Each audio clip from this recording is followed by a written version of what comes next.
Байлық пен кедейлік. Бірде ауқатты отбасының отағасы кішкентай ұлын ауылға, малшылардың ортасына ала барыпты. Адамдардың тұрмысының қаншалықты кедей екендігін өз көзімен көрсін деген ой болған. Олар өте кедей тұратын отбасында бір күн және бір түн болыпты. Үйіне оралғасын әке баласына мынадай сұрақ қояды. Қалай, саған сапарымыз ұнады ма, балам? Баласы, әке, бұл бір ғажап болды деп жауап қайырады. Адамдардың қаншалықты кедей болатынын өз көзіңмен көрдің бе деп сұрайды әкесі. Я, көрдім әке, рахмет саған деп жауап қатады. Ал осыған қарап не ұқтың? Ұлының жауабы: біздің үйде бір ғана итіміз болса, олардың 4 төбеті бар екен.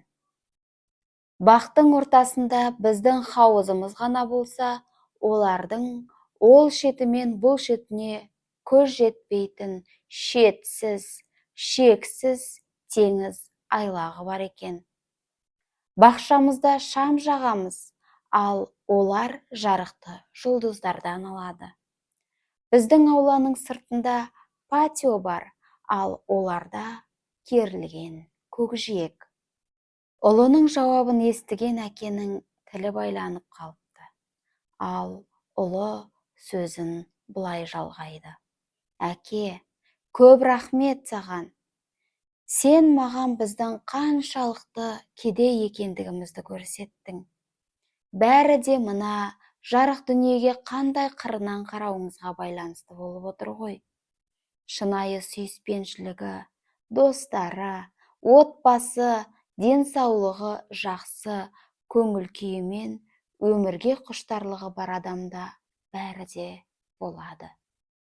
Алайда жоғарыда көрсетілгеннің еш қайсысын да ақшаға сатып ала алмайсың.